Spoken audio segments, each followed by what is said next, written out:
Okay. Well, finally, Yeah.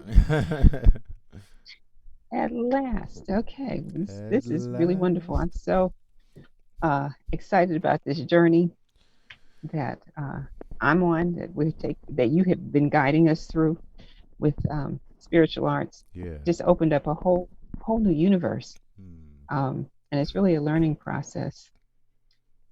Yeah. And just really appreciate your enthusiasm and uh, patience. Because I Hmm. personally think I'd have handed you a booklet or a set of directions and said, you can do this. Yeah. Call me later. But you certainly have. You've been the shepherd to the Hmm. flock, and so uh, we're right in line. Really excited about this whole process, wherever it takes us. Yes. And so, as one of our early interviews, I've actually done one earlier interview, so you're my second interview. Right. I love it. Um, and so do I, because this is it's an opportunity to really get to see people and know people on a different kind of level, Right. and to you know create options, Right. for folks to join in and experience and express and learn things, Right. in a friendly, supportive environment. So, thank you for joining us, Mr. Aaron Hill. It is my absolute And pleasure. okay, so you are a musician, um, and a creative force, uh, a teacher, Mm. and I would say a philosopher as well. Mm. So, in introducing yourself, what would you say people need to know about you Well, first? I would say I would say the main thing is that I'm a student of life. The most important thing to me is listening twice as much as I talk, and Mm, learning twice as much as I teach. And so I would say that that's kind of the first way that I see myself, and I really appreciate your comments and your compliments. It really means a lot. It really says to me that my intentions are actually playing out in the way that I am setting them out to do, you know. mhm, And mhm, so, in addition to that, yes, I'm a musician, I'm an engineer, I'm a mhm, father, I'm a lover of people. I am Interestingly, I have been called something that I've been thinking a lot about recently is one of my best friends called me a messenger as mm. Okay. yeah as he was writing up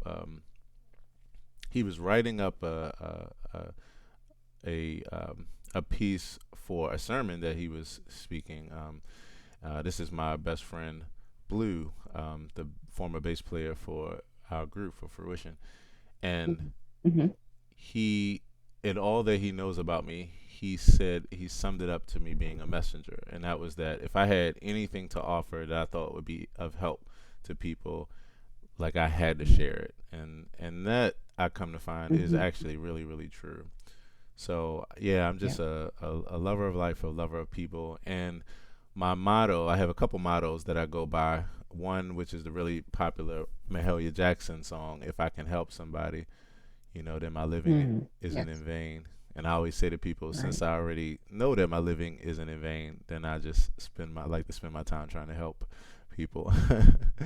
um, Okay.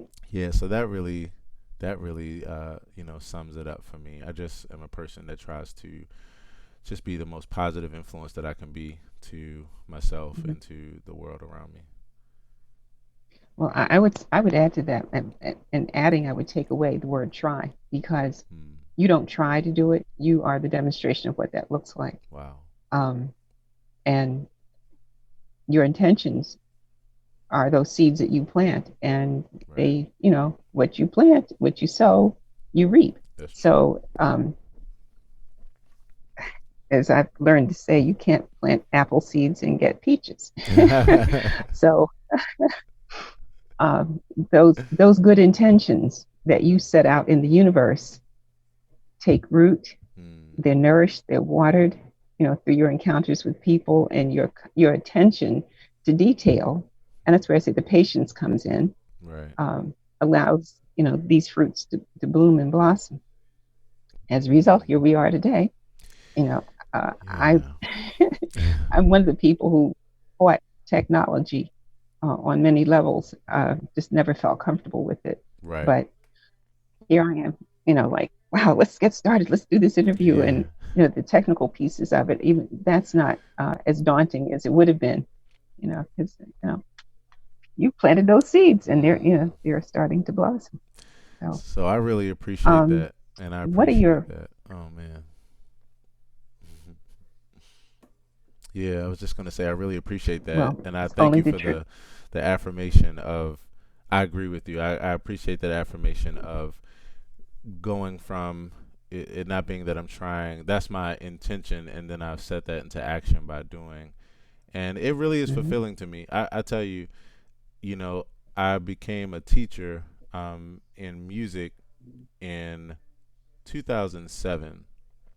2004. I'm Hmm. sorry, and from 2004 to 2011, one of the greatest things that I found that was a joy for me was being able to take something that I knew and to share it with someone else so that it could help them in their goals. So I have another Hmm. motto, which is what I know, you know, and that's really the way that I Hmm. feel. Anything that I know, um, I, you'll know. If you know me, you will know it too, because I will do everything I can to share with you, and I'm not selfish with information. I just love seeing the fulfillment of someone else apply something to help them in their goals, and it literally is priceless. So thank you for that affirmation and that confirmation that what I am doing is not trying but actually demonstrating. Yep, you are at that demonstration. And it really shows up in the trajectory of your life.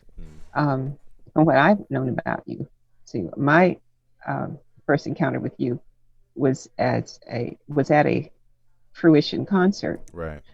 and really you brought me into OGOT, Mm. because it was from that concert and that music that I heard something happening. Mm.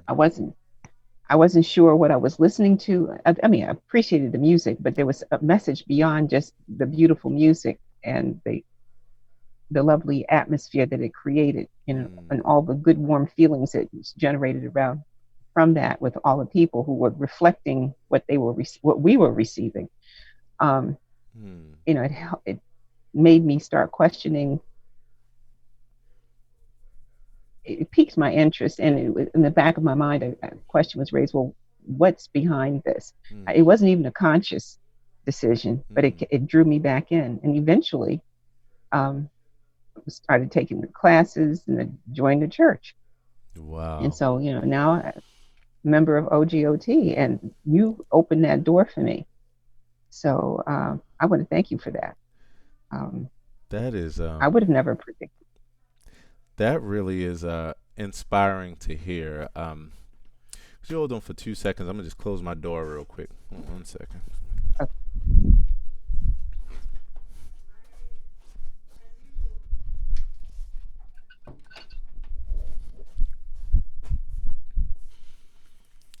That really is inspiring to hear because once again, if I can help someone, I would have never known that, had you not shared that with me, even as you just shared it with me, in the recent past, and it really just warmed my heart because you never know who you're impacting and how you're impacting them, and you but don't. the one thing you can be sure about is that you are impacting, and that's why one of the things that I say Mhm. all the time when I think about legacy is it's not a question of whether you're going to leave a legacy or not. Everyone will leave a legacy. It's the question of what Mhm. kind of Absolutely. legacy are you going to leave. Yes.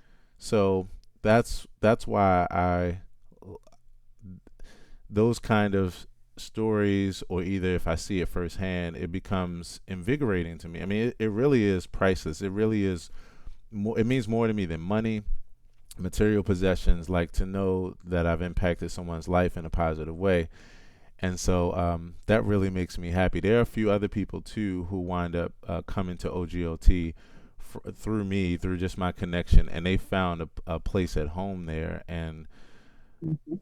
it just is inspiring. It's the thing that makes me just get up in the morning every day and just and be excited about the opportunity to be positive and to have an immediate impact and a long lasting impact on people that you both see and know, and then people who you have no idea that are being impacted by your journey. So thank you so Right. much. Thank you so much for sharing that with me.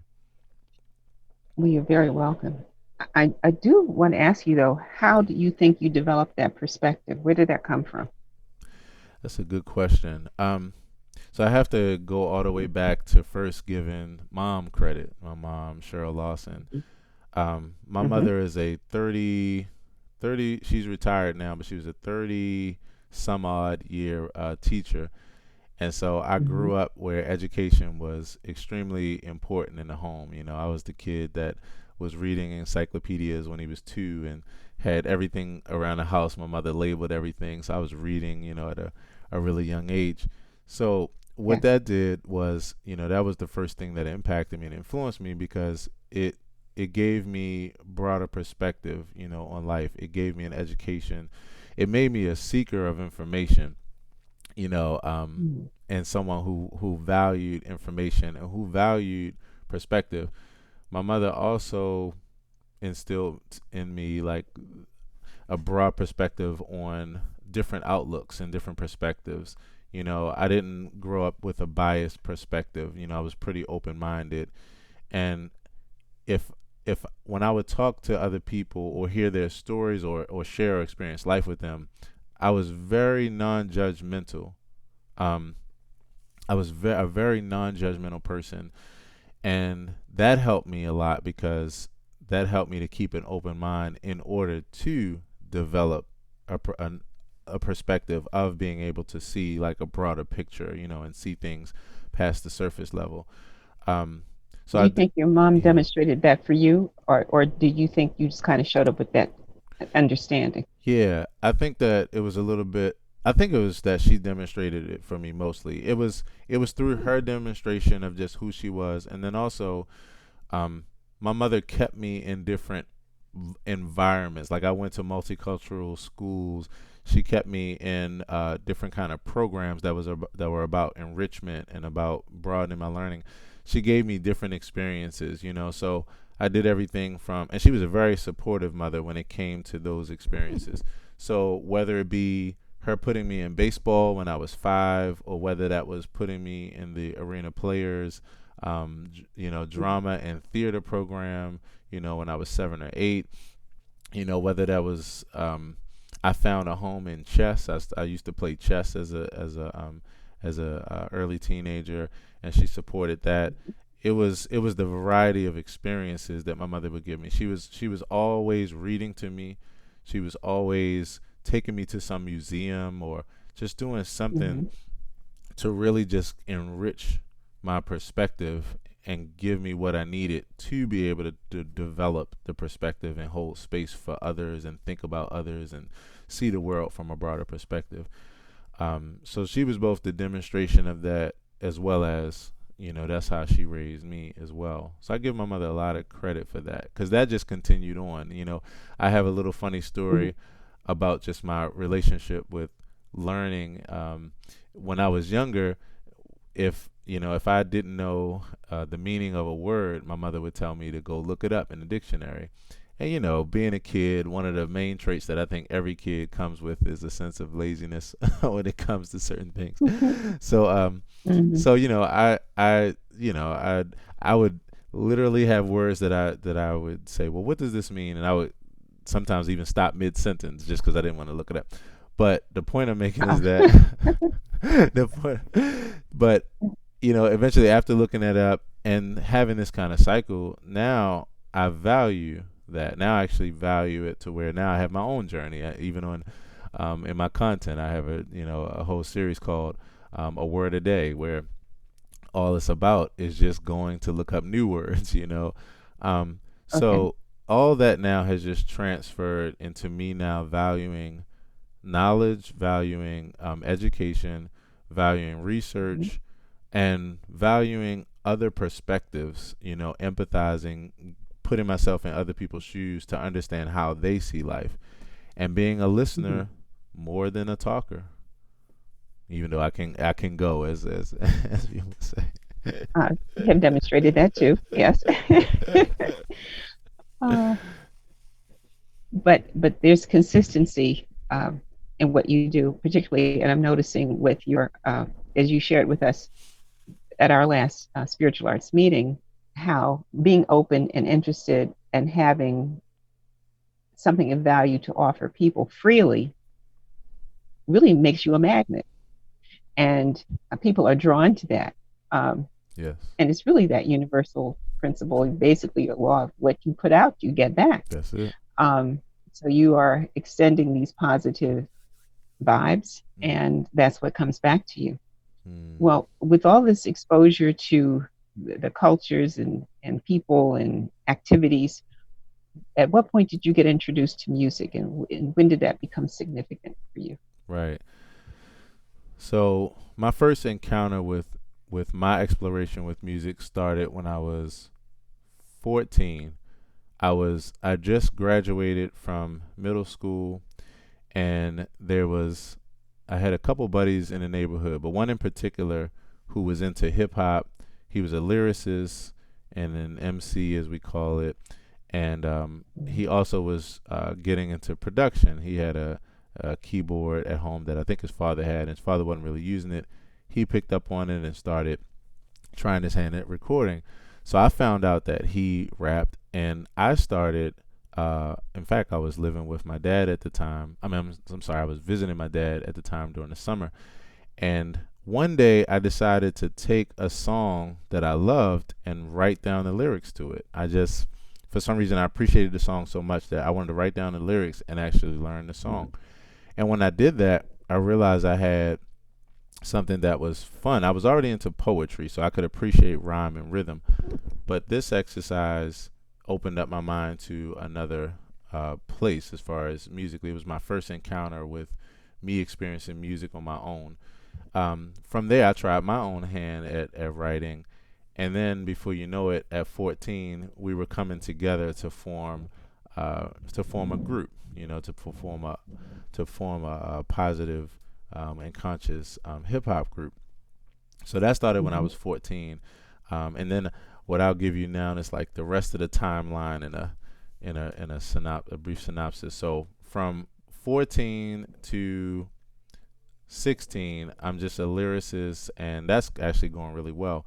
At 16, that same friend who was the producer of the group, he wound up. I always tell a funny story. He was one of the first people in our group of friends to get a car. He got a car when he was 16. He was very fortunate, and he was also very Okay. fortunate to have a loving girlfriend who would take him away from us, and he would make no more music. Ah, But okay. right. So he was into his relationship and doing other things, and I was saying to myself, wow, I can't let the group go down because we're doing well. And I understood where he was, and I was like, well, what could I do? And I said, well, I could actually buy one of the pieces of equipment that we're familiar with, that we see in the studio all the time. I have a Mm-hmm. decent job, and so I'll buy that, and we'll figure it out from there. And so that was at 16 going on 17. And when So, I, what was the yeah, equipment? What did you buy? so I bought a piece of equipment called an ASRX. It was a drum machine. And basically, this was a square machine that had little rubber pads on it. And it Mm-hmm. had a sound bank inside of it where it had all different kind of sounds, drums and basses and keyboards and guitars. And you can play them instead of playing them on something like a keyboard, like a piano. There were Mm-hmm. these little rubber pads, and you would just hit the pads and play these sounds. And so you can make music using that, and then you could also do what we call sampling. And sampling is when you take back in the day, we would, well, they still use it now, but it would be mainly records. You would take a record, you would listen Mm-hmm. to it, and find certain parts that Mm-hmm. you like, and you would just Mhm. grab those parts and put those in your music. You would make music around those. So I got that machine, and between the sounds in it, as well as I kind of used my creativity. We had digital cable like early on when it first came out, and when the music Mhm. channels first came out, where you had that whole section of individual music channels with different genres. Mhm. I had Right. a 4 track tape machine that I would hook up Okay. to the digital cable, and I would take a cassette tape and record a different genre of music each day. And when I would come home from school and that tape would be filled with music, then I would listen back to that. And then that's between that and those sounds in my machine, that's what I would use to start, creating the music. And so, Okay. yeah, after a few weeks of doing that, I mean, I had been around it for a while because I watched my buddy do it, but I never tried my hand at it myself. So after being around it Mhm. for or doing it for a couple of weeks, I started getting the knack of it and realizing that I actually had a talent for doing this. And Okay. so Okay. that's what got me into making my own music around 17. Um, if Okay. I fast forward from there, I started becoming interested in, at some point, wanting to develop my musical ear and skill to another level.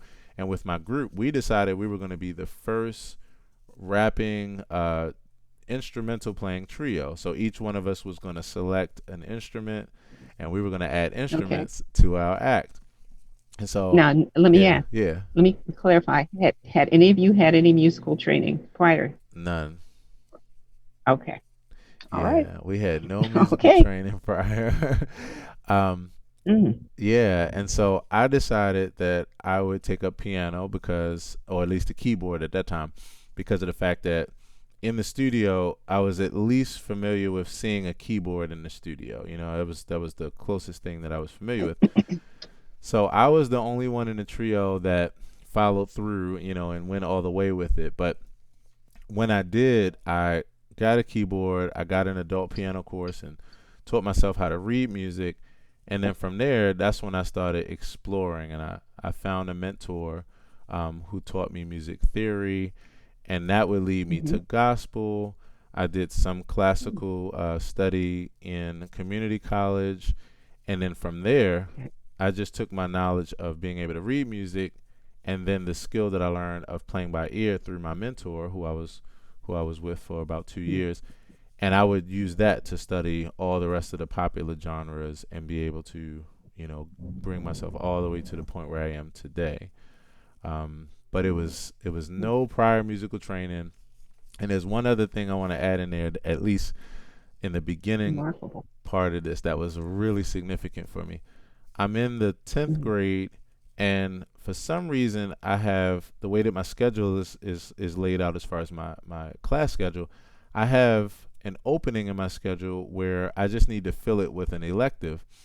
So, Mm-hmm. what I decided to do was to ask the music teacher. I had taken his class the year before. I was in a chorus class in ninth grade, Mm-hmm. and I decided to ask him if it was okay for me to take his class again, but instead of doing chorus, if I could go into the keyboard room since nobody was using it during the class, and if I could just bring my headphones, bring my tape recorder, and shut the door. I wouldn't disrupt the class. I wanted to hone my skills as far as starting to Mm-hmm. learn how to produce and how to manipulate the keyboard and make music. So Mm-hmm. I'm happy to say that he said yes, and I had a little bit of favor with him because he was my middle school teacher, and so we had a relationship from middle school. And then he also knew my mom because when they were younger, they used to actually be a part of a community choir together. So I had a little bit of, Mm. a little bit of pull with him. Okay. So he allowed me to take that class, and during that time, it made me actually now to this day reevaluate my whole idea about education, because I learned more during that time because it was something that was going directly to my future, than almost Mm-hmm. anything else that I did in school that wasn't just like the basics that I needed for life, like basic math and science and those kind of Mm-hmm. things. But that was another big contributor because I got a chance to hone my skills every day in school with something that now I do professionally as a Mm-hmm. career. Mm-hmm. Yeah. Well, they say there are no real mistakes. Nothing happens by accident. Hmm. That there's a bigger picture and a big plan. Um, that before you incarnate on this plane, you make an agreement Hmm. with creation, creator, Hmm. um, to live your life in a particular way. So when you look back from the point where you are now to see what things have actually transpired in your past and how they have all worked together to bring you to where you are, um, I guess there's no argument to be made against it. And Yeah. particularly, I think because of your perspective, which is there's a lesson in every situation. My experience with you is that whatever comes up may or may not look like a problem, but you see it as a learning Yep, experience. an opportunity. That's it. Okay. Yeah, that Okay. is it. And and if I could, I want to add this on there too to even. So it's interesting what you said, about how it all panned out. It's interesting because up until the time I was in the 10th grade, I I was for sure that I was going to be a mechanical engineer. I loved architecture. I loved engineering. I used to, when I was a kid, take apart certain things and put it back together. And my mother Okay. she really pointed out to me that I had a knack for it, because she would be blown away. And so up into the 10th grade, that's where my mind was focused. But at some point in the 10th grade with the music, once I saw I had a knack for it, then I started pondering on it more. But I knew that it may be tough to try to make a career as a rap artist just because of the odds. So what I started brainstorming on was, well, what else? I really love this. I really am enjoying this experience. And is there anything else that I could do that could actually be a more so secure career and put me in the same arena, so that way I could do my music, but if it didn't pan out to be a career, I would have another career that was right there, that I would still be Mm-hmm. in the same environment, and I could still even pursue it as a hobby. So that's what opened my mind up to the audio engineering, and Oh, I started looking into it, and then from there, I switched my destiny, so to speak. I switched my lane. I said, you know what?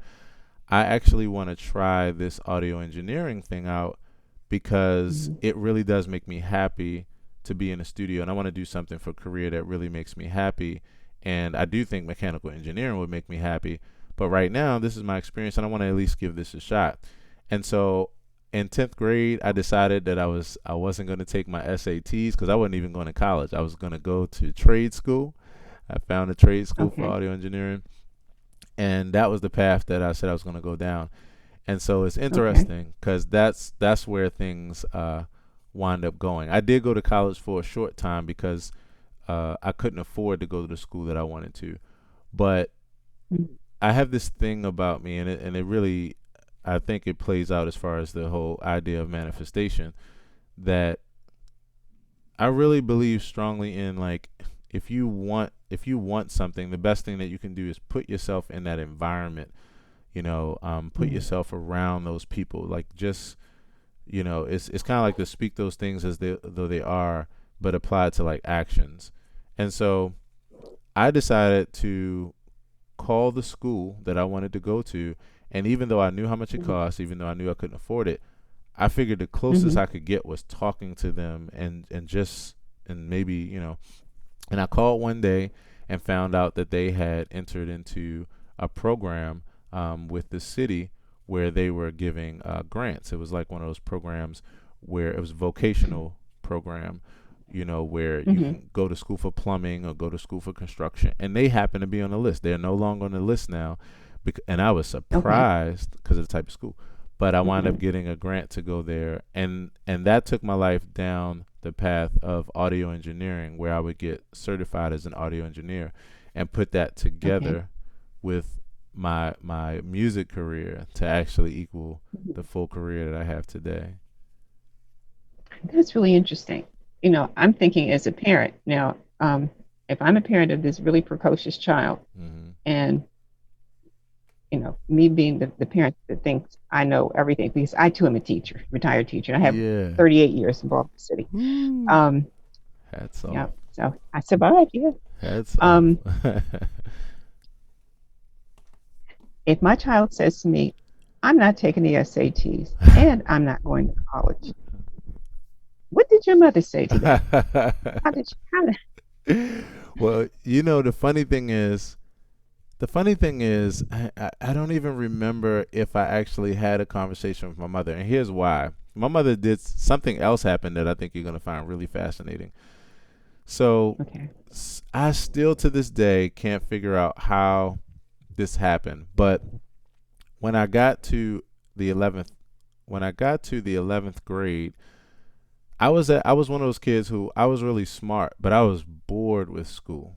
Like I was Oh yeah, really yeah, I was really that's bored with understandable. school. Yeah, and I was ready to get out of school. The good thing was that I wasn't a troublemaker. Hmm. I could be a bit of a class clown and be talkative, but I wasn't really a troublemaker.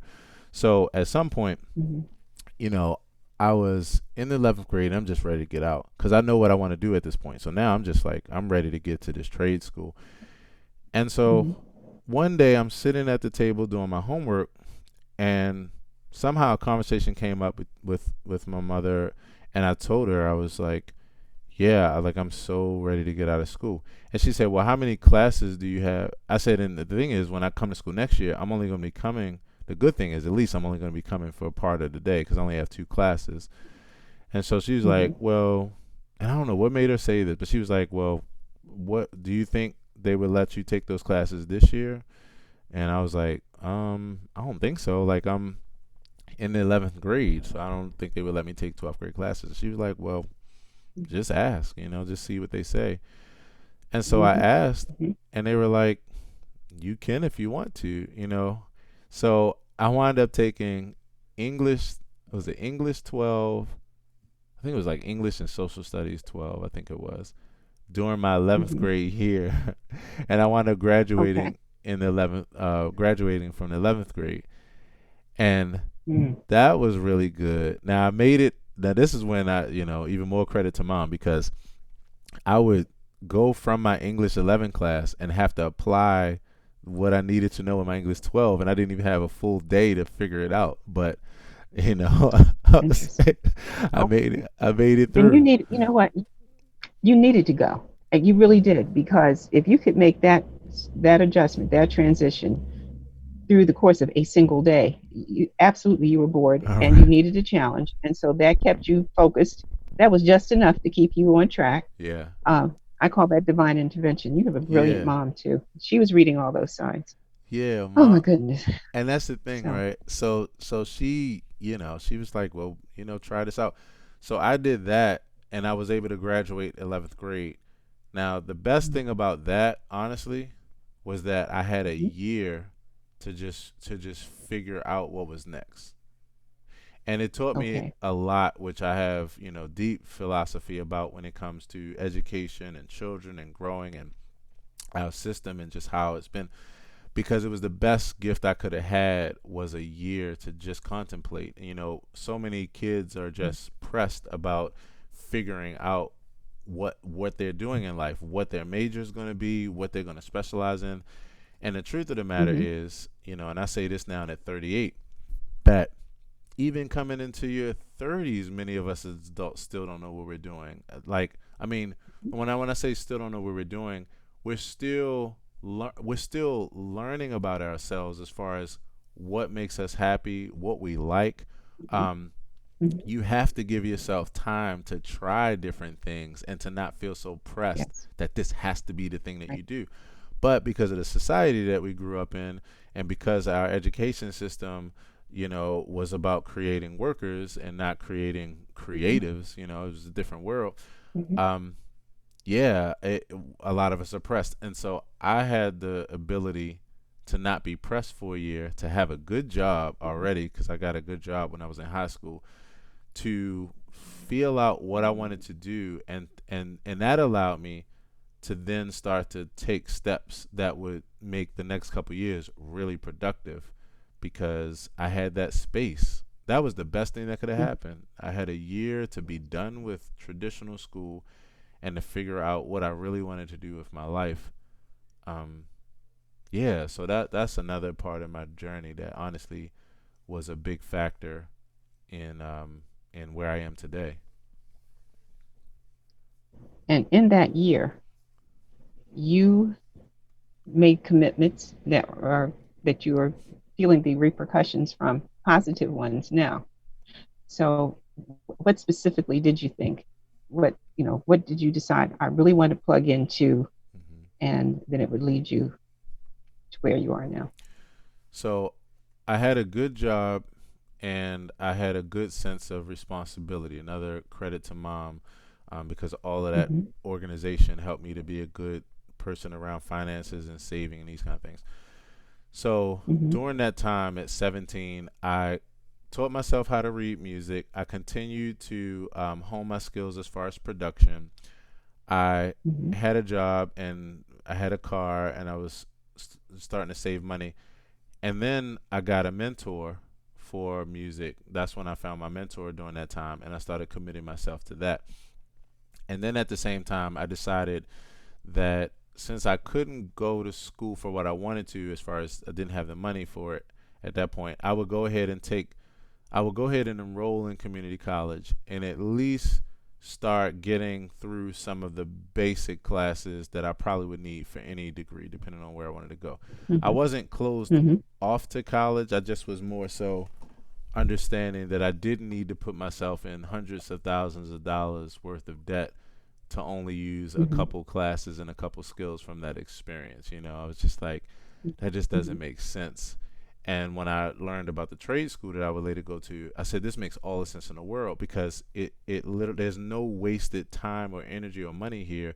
Everything about Mm-hmm. this experience is all of what I want to learn and where I want to be. So but I did go to community college during that time, and I took some basic music classes, and I took some basic learning, the regular elective or the required classes. I didn't. I went through with it because I wanted to be open minded, but I just knew it wasn't for me. I mean, my English Mm-hmm. class I wound up failing, and it wasn't because I couldn't do the work. It was just I wasn't as present as I would need to be. My mind was somewhere else, and so I couldn't apply Mm-hmm. myself in the way that I did. Right. Um, so those were the things that I committed to during that time. I invested in my own craft as far as the music.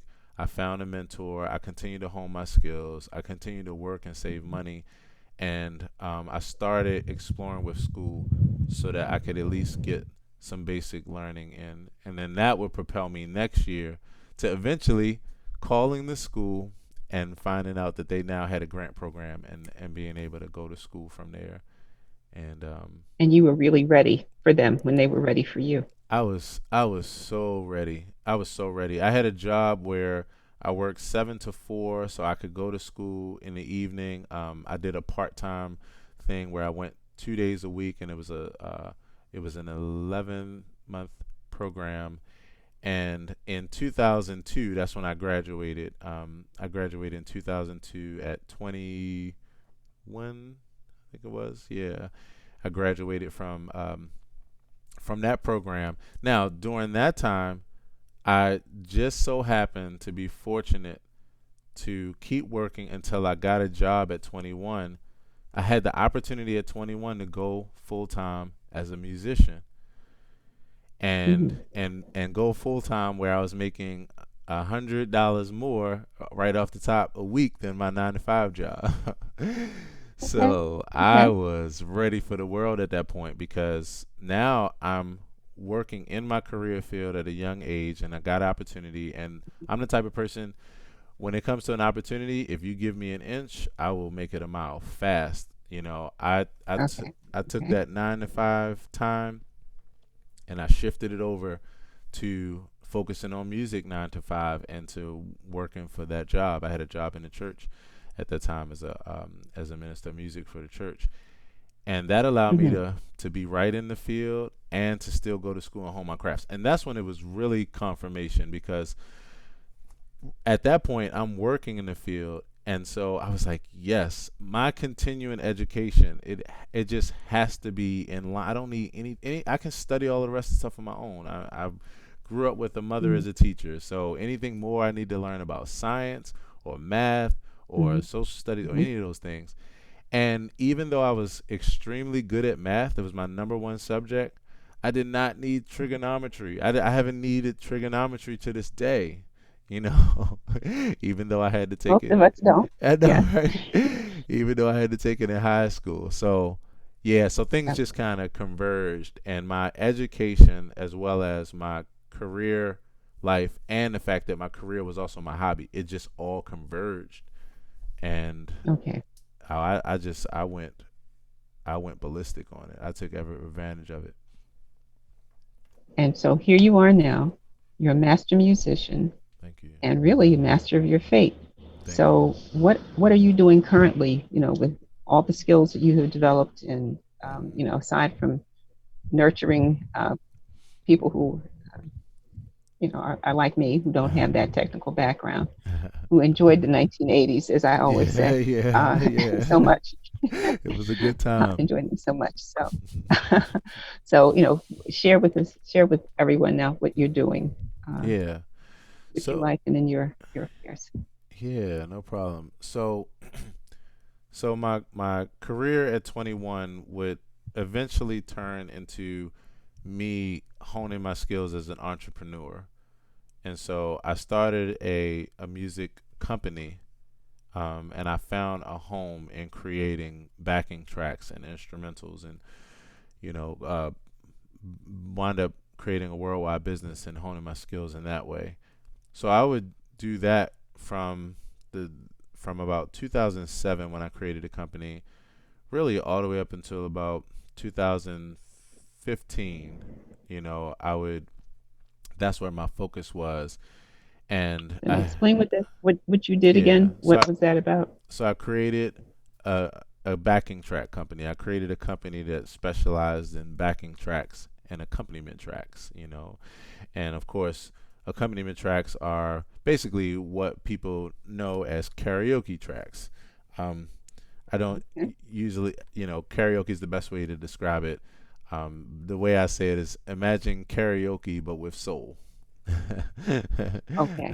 Okay. Okay. So Okay. yeah, so I was fortunate to find a niche, specifically at that time in gospel music, and I created a worldwide company around those kind of backing tracks. And so I found a niche. It hit the right spot, and it wound up being, to this day, my bread and butter, and the residual income that keeps me thriving. After doing that, and then starting to explore myself even more and explore even more of who I am and my interests, I eventually got to the point where, in addition to that, I started realizing that all else, as far as who I was, needed to come to the forefront as well. I needed to live a career, make a career of being myself. Okay. And it even led me to a quote that I put up on Facebook, which is like, your ultimate career goal should be being yourself 100, your authentic self 100% of the time. What I realized during that time when I built that backing track company was that I not only had a knack for music, I also had a knack for business and marketing, and now what I call creative content strategy. So I would then start to get into the field of helping other people with how to use these modern tools of technology to be able to realize their dreams, no matter what field that it was in. And so that's one of the things that I'm doing now. And then in addition to Hmm. that, it is taking all of who I am, the motivation, the education, the music, the inspiration, the philosopher, as I so humbly thank you and receive. I mean, it means the world. Now I all of those things, who I am as a thinker, a musician, an activist, a humanist, all these things now are what I'm doing on a regular basis. And so I'm literally Mhm. just being myself, and I'm making a career out of it by creating content and documenting my journey and sharing everything that I have in every area that I have to help other people and to express Mhm. myself. So yeah, that's what I'm doing now. And so on a day-to-day basis, as and on a day-to-day basis, you can catch me on social media sharing Mhm. something, in the if I can help someone Yes. format. A thought of the day, an inspirational message, um, challenging some ideas that I think we could grow through, sharing some music, playing some meditation for people, like all of the above, is what I'm living out through my personal brand, Mhm. and that personal brand being that now I guess I'm a public figure. It's so interesting. I'm a social media public figure, and Mm, you and are. and thank you, and all those things are coming through those expressions.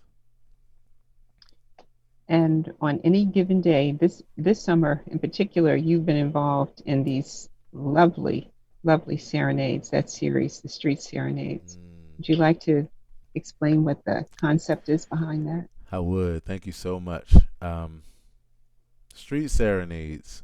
About 4 years ago, I came up with a concept called Spur of the Moment, a Spur of the Moment series, and it was me appreciating, and even from getting feedback from others, appreciating one of the most potent elements of who I am, which is just sitting down at the piano, just myself and the piano, and just going straight in musically with my particular voice and approach, which happens to be like a meditative kind of approach. I just anytime I sit Mhm. down at the piano, that's just how I hear things.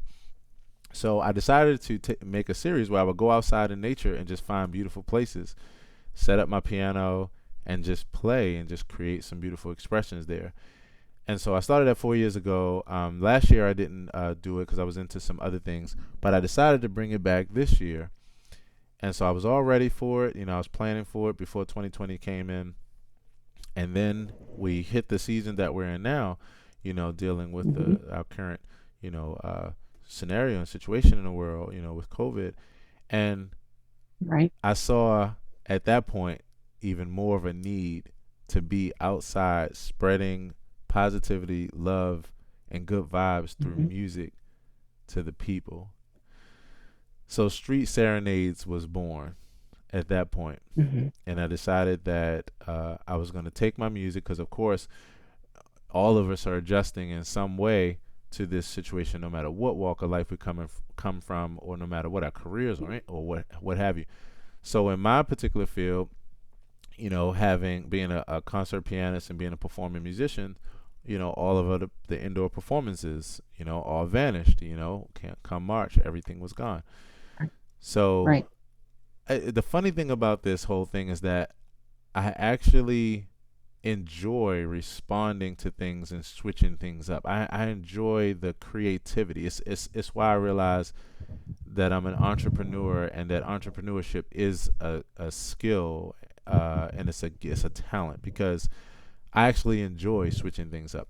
So in response to not having any more indoor concerts and those kind of engagements, I decided to take everything outdoors. And so now I've created street serenades, and at least 4 to 5 times a week, I'm out in the community finding places to just set up my piano and Mhm. play to the community and just really share my gift. And it has been the most rewarding experience ever. It's been so rewarding, to the point where now this is my new main focus, even as things come to the new norms, because it matches Mhm. my personality with, first of all, just being Okay. a giver, and wanting to Yes. give. Mhm. And then secondly, being able to build relationships with people and just better their day, with my gift. One of the last things I want to say about this that really is a highlight for me, and I was just telling a friend this the other day, is out of my whole experience of being outside playing and just being into the music and just feeling the atmosphere, the best experience is I close my eyes when I play. So a lot of times I'm in the zone. When I open my eyes and when Right. I see someone driving past and they all of a sudden hear music, and it's literally 1.5 seconds. They hear music, they realize they hear music, they look over, their face lights up in delight because they see the whole expression, they get it in 1.5 seconds, what I'm doing, why I'm doing it, and they love it. And I happen to catch them, and we make eye contact, and we both Mm. smile at each other, or they honk and wave, or I wave and say hello, and they light up, and it's literally 1.5 seconds where this person has gone Hmm. from never seeing me before in life to connecting to me and really appreciating, and dare I even say, like, loving me, like, just like, wow.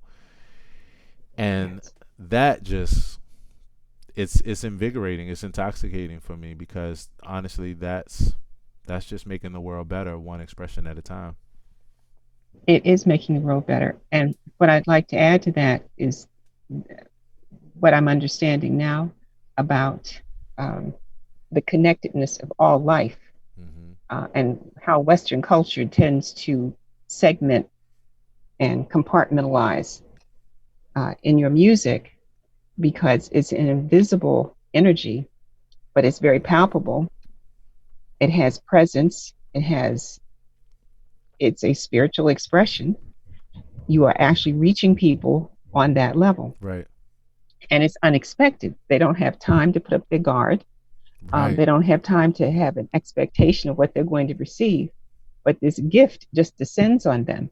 Yeah. And because you're offering it out of the joy of your experience, what they receive is the joy, and Yeah. they cannot help but respond. I know, because I've seen it happen. Right. Um, and I feel it myself as I'm watching the videos, Right. which are a gift as well. Thank you. So it it for me, it's a confirmation of the actual oneness of everything. Right. That there are no barriers. Yeah.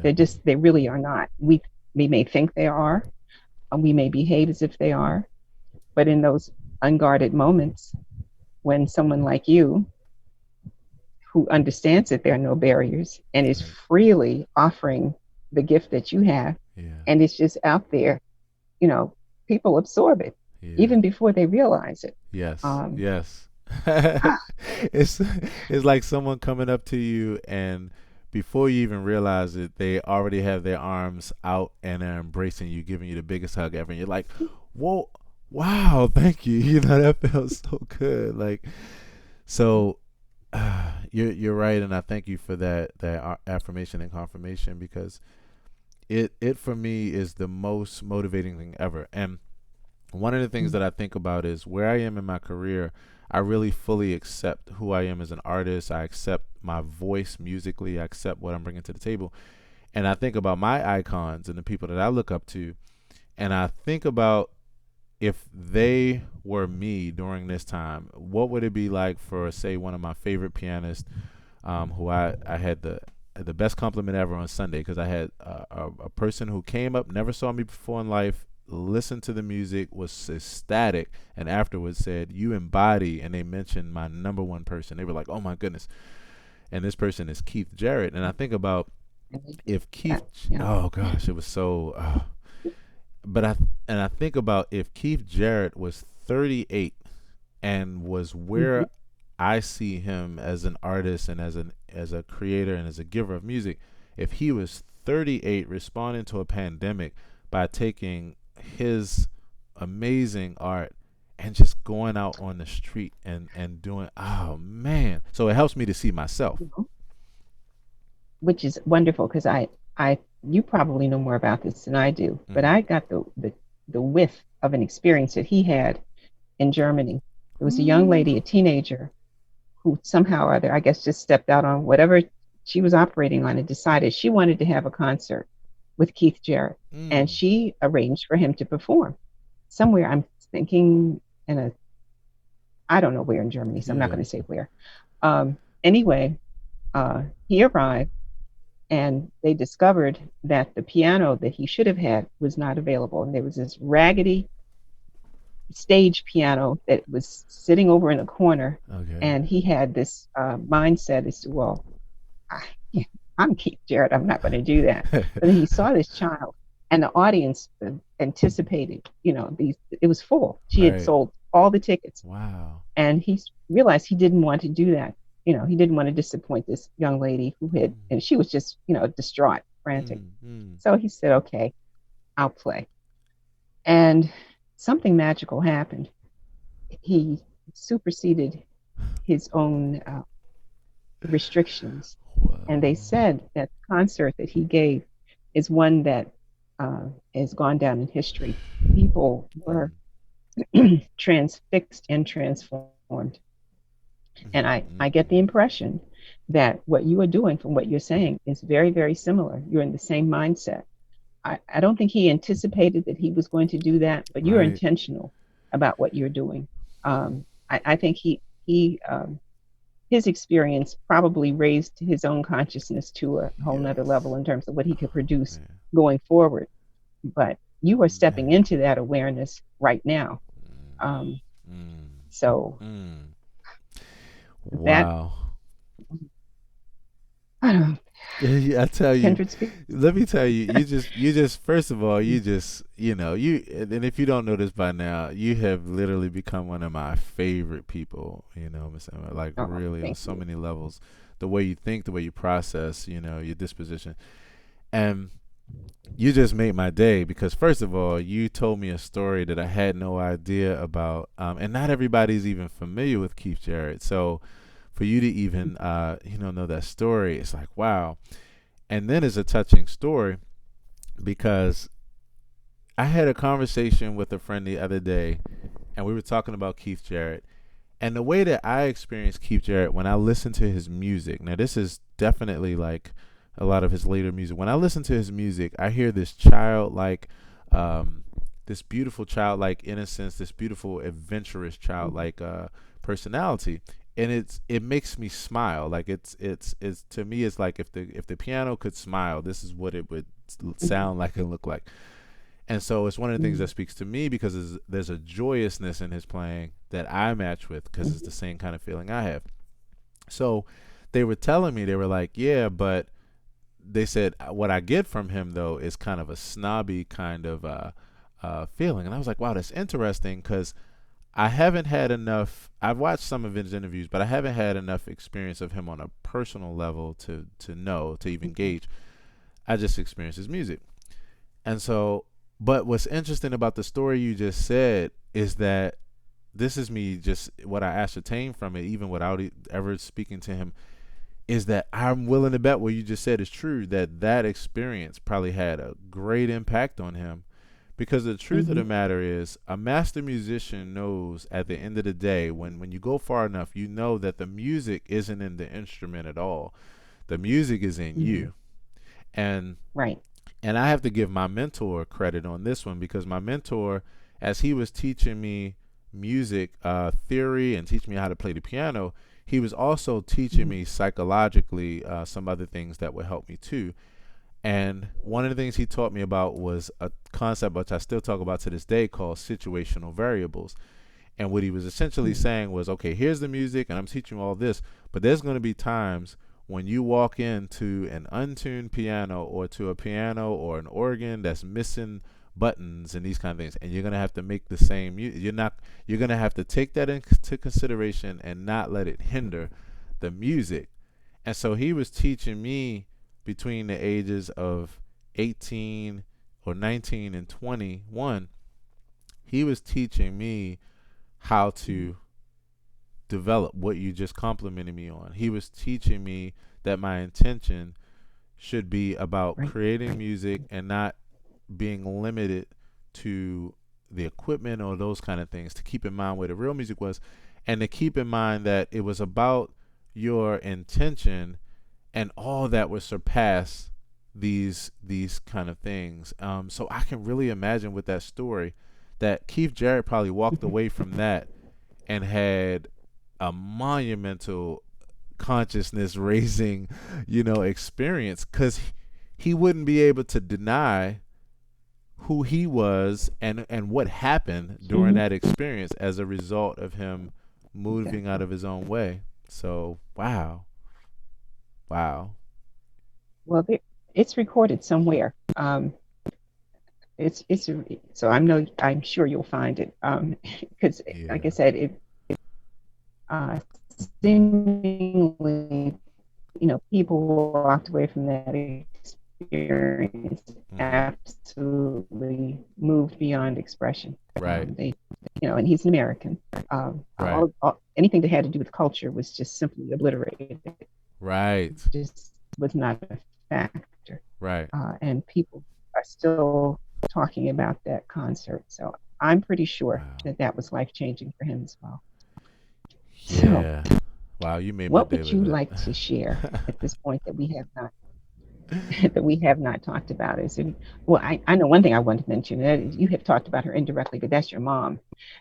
Yeah, And what she's doing now, it seems to me she's taking her lead from you in terms of where she's going in her life now that she's retired and has some time to consider some things that she yes. wouldn't have had time to do while she was still working. Yes, we Chat have about that for a we bit. have literally had we have literally had a full circle moment, a full circle experience where now I get to give back to my mother what she's given to me.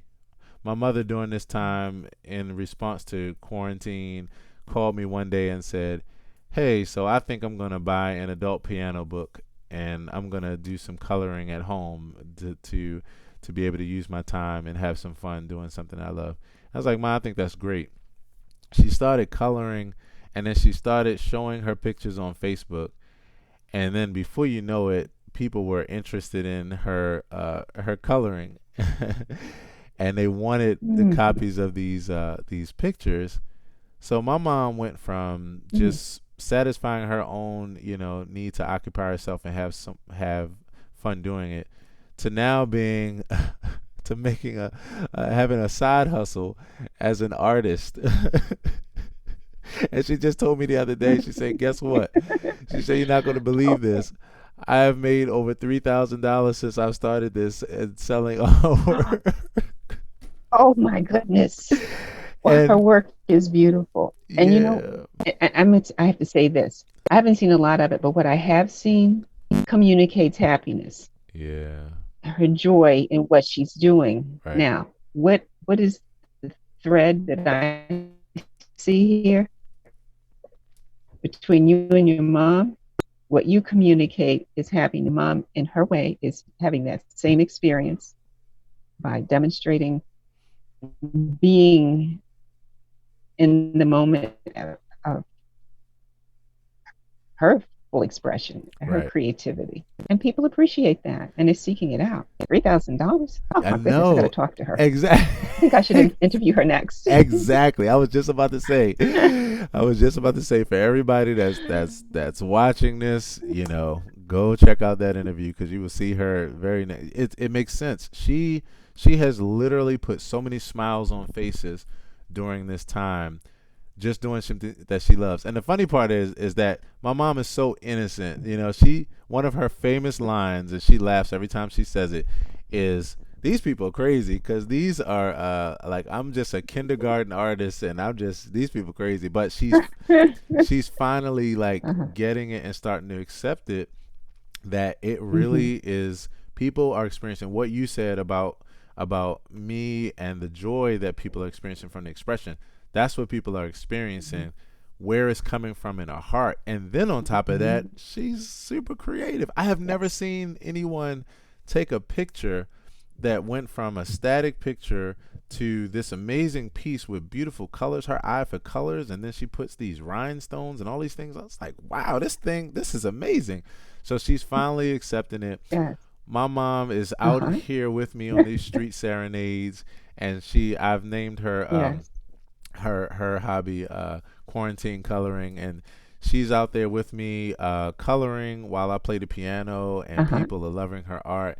And so, and now I'm happy because she her respect for me has even developed to another level, because now she gets to Hmm. see who I am as an entrepreneur, and now I'm helping her with something she has Hmm. never done before, entrepreneurship, and so she's having a ball. Yes. But even more than that, she's appreciating, and I'm appreciating the fact that we get a chance to spend time together and build on our relationship, doing something that's bringing Yes. joy to other people. I mean, it could not have been written better. It couldn't have been written better, as far as a Hmm. legacy. So I'm honored to be able to share this time with my mother. um, and yeah, it's been great. Well, she is clearly having a ball with you. She is just so happy. There's one tape that I saw where I-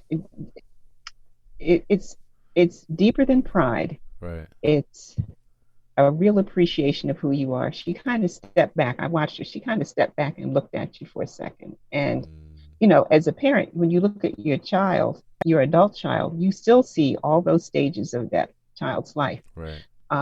She sees you as you have grown and developed. And so, at any given moment when she looks at you, she's seeing parts of your history, parts of your past, you know, coming through to the present. And it's an awesome situation to be in as a parent. And I'm Right. imagining, because you're a parent as well, you're seeing that with your child, with children. So Right. um, it's, Yeah. life is um, awesome, and to Right. have an appreciation and an awareness, a consciousness of where you are in that process, and see, knowing that it's a cycle. You're passing through this, you're growing and experiencing all kinds of things, and your awareness of it helps you to flesh it out. I mean, in the sense that three people can look at the same situation and get three very distinct interpretations. Right.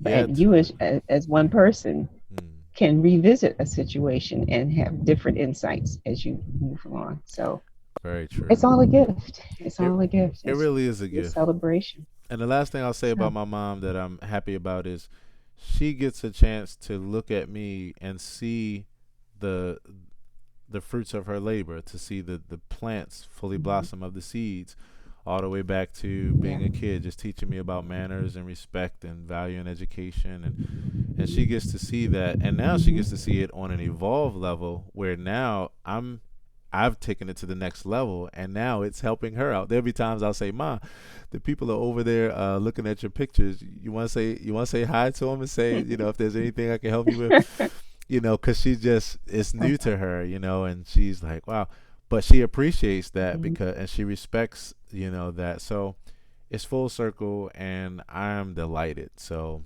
yeah, I think that's it, and that's all I want to share. From there, for anybody that wants to keep up with my journey, all they have to do is just Mhm. Google Aaron Hill TV, two A's, RON Hill TV, and it's I'm everywhere. I'm on YouTube, Facebook. I'm a huge conversationalist on Facebook. Love to hang out there. Have over 4,000 videos on YouTube across all my channels, and yeah, people can find me everywhere. And then if they want to find my music, then you can search anywhere where you listen to your current music, whether it's Spotify, Apple Music, YouTube, Google Play, iTunes, Amazon. You can go there, or you can go to my website, aaronhilltv.com, and yeah, my whole world is there. I live my life as an open book happily. So Okay. yeah. Okay. And that's pretty refreshing in these times when people are so concerned about issues of privacy. Um, Right. but you still have control over, You do. how you share, and you do that willingly. Hmm. Um, and your life, I see it is an open book, and we're happy about that because there's so much in line with your mom as one of your students. Um, because this whole process of, interviewing and learning how to use Zoom and all that, it's new territory. So Right. I think we'll have to schedule a second interview. Oh, I you think that know it. we've And come to a good place to stop here today. yeah, So this is thank great. you.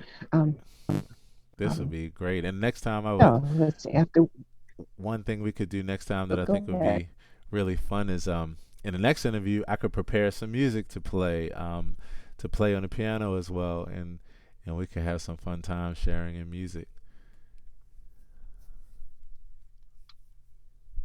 Yes.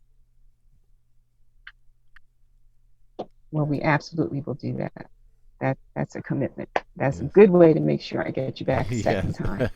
So, Sounds thank you good. for everything. I've enjoyed this. I've learned a lot as always, Yeah. and this has been great fun. Great fun. Yes. Great The fun. honor. Okay, well,